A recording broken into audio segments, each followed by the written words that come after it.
they want to live forever. They don't want to die. Now, a lot of them are atheists in nature, agnostic. So I think there's a big fear of death there, or they are religious and they're afraid of the consequences of what they've done in their lives. And so, well, wouldn't it be wonderful if you could just upload your consciousness, bypass death, never have to be held accountable for your worldly sins, so to speak.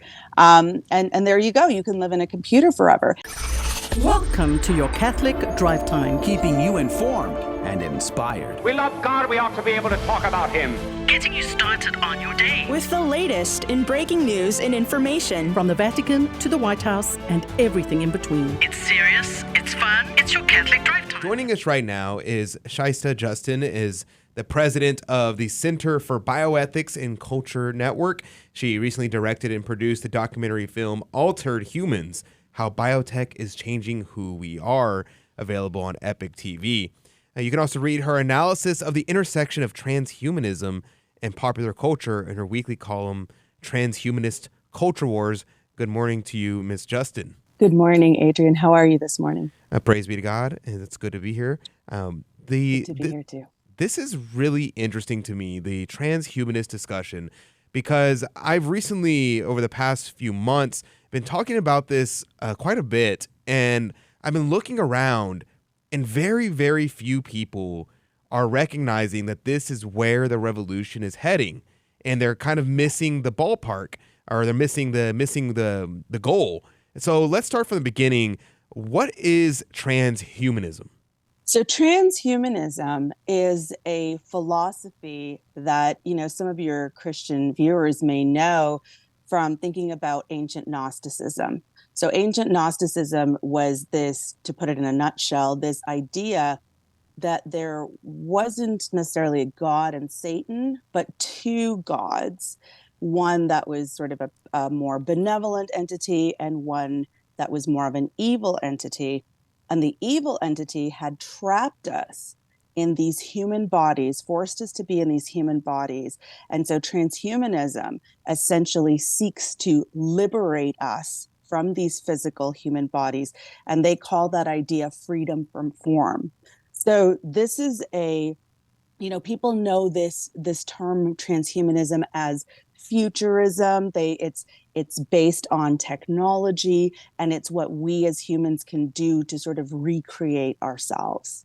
Right, and I like that that articulation, because it kind of echoes what I've kind of understood there's a Brazilian philosopher, Professor Plenio Correa de Oliveira. He referred to this as what he called the revolution back in the 1960s.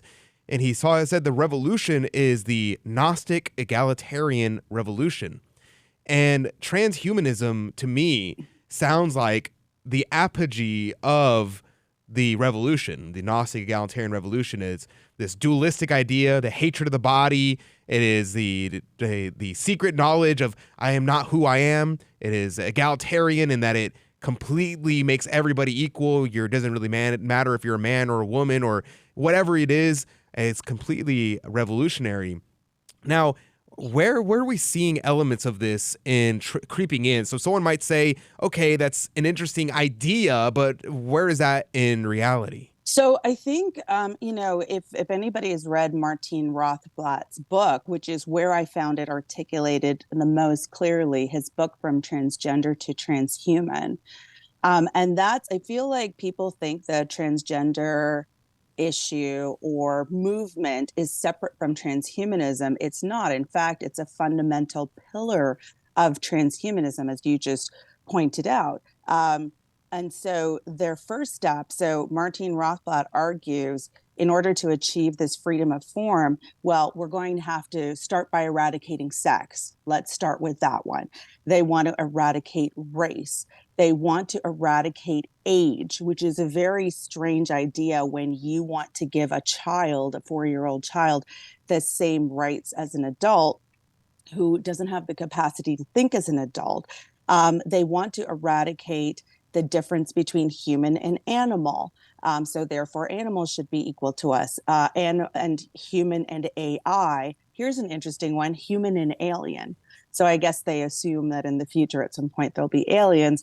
and we are also equal to them. So it's a way of, in my view, diminishing human beings. And in creating this egalitarianism, it's ignoring any sex differences, racial differences, etc., to achieve this so-called equality, when we know that fundamentally, the material world is an unequal place. Right, right. And I think that's important to keep in mind for people as an analogy. This idea could be saying, okay, if you want to say that a bug is equal to a human, it's literally impossible to raise the dignity of a bug to the dignity of a human. So what do you have to do? You have to lower the dignity of everything else.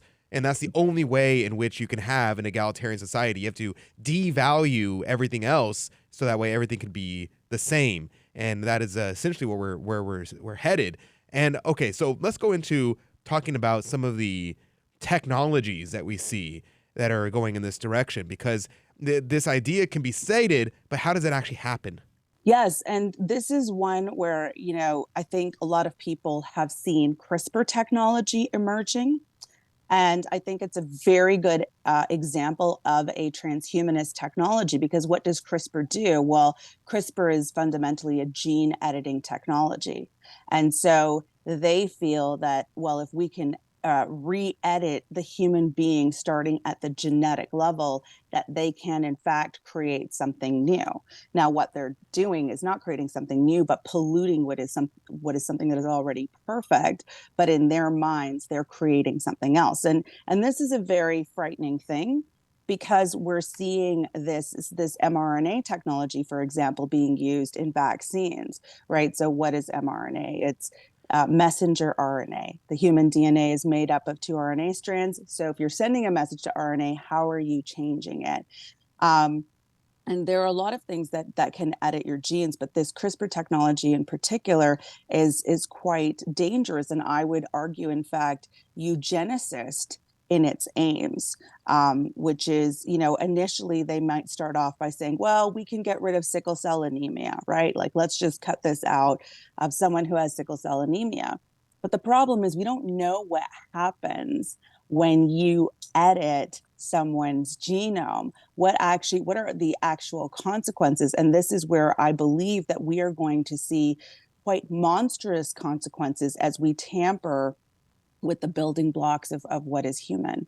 Wow. Yeah, that is a very scary thought to think about, this idea that we could be editing. I mean, we started hearing about this maybe like 6 years ago. I remember seeing the stories about designer babies, and it commodifies human beings. We are a product to be bought and sold, and we're seeing it with the resurgence of surrogacies. Nobody wants to carry their own children. They want to farm it off to a poor woman who needs the money and and charge them to be a surrogate.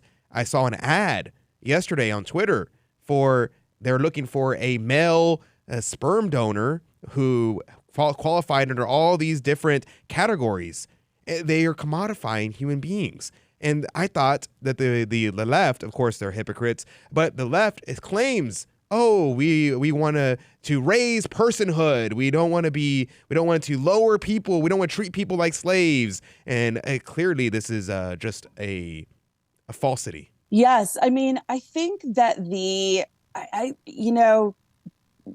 people often use the best of intentions. They have good intentions. They're like, well, we see all of these inequalities in society. I know, let's get rid of them. And on the face of it, it sounds like such a nice idea. Let's live in peace and harmony. Let's not have all these things that divide us. But fundamentally, what those things that divide us are, they're sociocultural. They are not biological in the way that they're presuming that they are. I mean, differences, a frog can't be a human, a tree is not a horse. Those are innate characteristics of the world and the planet that we live in this sort of perfect ecosystem. And I think it's very reductive, and the tech world itself, in my opinion, is quite reductive, because by computerizing everything, they're like, well, this will make us equal, except that we know that programmers, for example, program their own biases. And we're going to go to a quick break. Yeah. When we come back, we're going to finish up that thought about programmers plus bionics. We'll be right back. Welcome back to Catholic Drive Time. This is your host, Adrian Fonseca. Praise be to God. It's so good to be on with you today. It's always good to be here with you. Despite the fact that the world's going crazy and people are trying to transhumans. Yeah, you haven't heard of transgenders, but have you heard of transhumanism? That's something that many people are not talking about. We're talking with Shaista Justin. She's the president of the Center for Bioethics and Culture Network, and she's also directed and produced a documentary film, Altered Humans, How Biotech is Changing Who We Are, which is available on Epic TV. I actually got to watch that documentary, and I very much enjoyed it. I highly recommend it for anybody who's able to watch it. But we're talking about the situation here with programmers. Right before we went to break, I had to cut you off there. So I'll let you finish your thought there. Yeah, I mean, I think that, I like to think of transhumanism as fundamentally a tech cult. It's a technological philosophy. And so what do they do to solve humanity's problems, which are inherently religious and social, is to solve it by using technology. So one of the things that transhumanists are obsessed with, for example, is that they want to live forever. They don't want to die. Now, a lot of them are atheists in nature, agnostic. So I think there's a big fear of death there. And so if they can, or they are religious and they're afraid of the consequences of what they've done in their lives. And so, well, wouldn't it be wonderful if you could just upload your consciousness, bypass death, never have to be held accountable for your worldly sins, so to speak. And there you go. You can live in a computer forever. And I think what is so terrifying to me about this philosophy is that it's not a ground up philosophy that's just emerging. Some of the richest and most powerful men in the world, most of your billionaires out there, are transhumanists. This is what they believe in. And if they're the wealthiest and have the biggest voice, well, they're going to shape the world to their philosophy. And that is why we have to start talking about transhumanism, because I'm seeing that nobody's really quite getting it. I mean, you obviously are, Adrian, in spades. But that's why I've devoted myself and my tenure at the CBCN to try to bring this idea forward and to make it something that the average person can understand. Because they want to shroud it in these, well, it's too complicated, it's biotech, and it's CRISPR, and it's this. It's too fancy and complicated for the average person, but it's not, because the ideas themselves are quite simplistic. Ms. Justin, this is Rudy Carlos. I have a question for you. I want to get your prediction as to what the ultimate outcome is. I think you kind of just touched on it right there. It's this sort of pseudo immortality. It reminds me of this episode from the X-Files called The Kill Switch, where this character uploads her consciousness, which is impossible, by the way, into a computer, and she lives in a program forever. But do you think that is the ultimate outcome of this transhuman movement? Yes. I mean, I think that there's so many films and there's a term called predictive programming that we use, where if you can look at culture, analyze culture, and look at the kinds of films that Hollywood is putting out, for example. And what's fascinating to me as a filmmaker myself, and having worked as a development producer in Hollywood for 14 years, is that these filmmakers actually make these films to warn us, hey, guess what's going to happen in the world of science fiction? Well, it's not science fiction, it's becoming science fact. And so if you look at the kinds of ideas that they have, there's a TV series called Upload, for example, that I just wrote an article on, where, yes, you can upload your consciousness and you can have a designer heaven. It's the heaven that you want to go to. It can be Ralph Lauren heaven, or, I don't know, steak heaven, or whatever kind of heaven that you want to go to, where you have the ultimate control. Now, here's the thing, and you're absolutely right. There is no way for us to upload our consciousness, number one, because we have never defined what consciousness is. Scientists cannot tell you what consciousness is. And I would argue that consciousness is the human soul. And that's precisely why they can't define it. And now they're dealing in a world that they don't understand, because it's a spiritual world they're trying to contend with. But I think the ideal transhumanist future is one where most of humanity is dead, to be quite frank with you, because they believe, transhumanists like Yuval Noah Harari believes that we are vastly overpopulated. They want to bring the population down at least to a billion and less. And I think what's going to end up happening is that those who are wealthy and powerful will have some of their transhumanist dreams come true, but the average person will either be dead or a digital slave in the world that they foresee as perfect to them. And that will extend to robots, that will extend to creating cyborgs, in any way possible, chimera, to breed animals and humans together, which the Chinese are doing. Actually, they announced in 2020 that they were making human pig chimera. And they already have mice that are chimera, right? So you have these mice that are patented, their genome is patented, because essentially if you alter human DNA, a company can now own the organism they've created by altering DNA. And this is very scary stuff. And it's stuff that's happening right now. Yes, for sure. You just laid out about 24 different little threads that we could pick up on, and you're forcing me to say that we'll have to have you back on in the future, because there's no way we can touch on all these things. So I'm gonna have to pick up on one of those things that you brought up, and that was the element about the TV show Upload.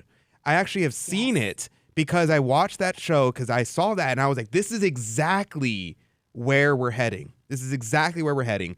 And the problem is a misunderstanding of human anthropology. Going back all the way to Aristotle, through the Christian tradition up until today, the idea was always that the soul is the form of the body. The soul is the animating principle of the body. So these transhumanists think that human beings are just data. And so if you just take the data in our brains and upload it to a machine, then that's you. The problem is it's not. They just killed you. Your body and soul have been rendered apart. Now you are dead. And there is an AI, probably an AI that has the data of you, and it's pretending to be you, but it's not actually you. We see it already with those dating sims that people created, where they would upload the text messages, emails, social media feeds of a dead loved one, and so that AI pretends to be them. And we're already seeing that. That's what it's going to essentially be, but it won't actually be your loved one. It'll be a AI pretending to be your loved one. And that is very, very scary and very dangerous. There's a company yesterday, I was just scrolling through my Instagram, and Replica came up.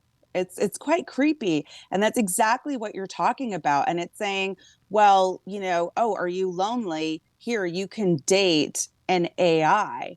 And I've never used it, obviously. But I've been told that it's quite sexual as well. So there's a sort of like AI pornography element to it. And I think that the intention of this is to divorce us from our friends, families, communities, the greater world around us, from our religious beliefs, and to tie us in together into this technocratic future where we're so easy to control because we have no human bonds that keep us from it. It's to isolate us.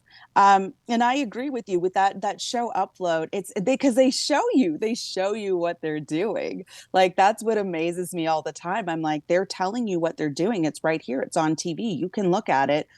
And that's what they do. At one point in the show, there are all of these poor people who can't afford to upload their consciousness to this designer heaven.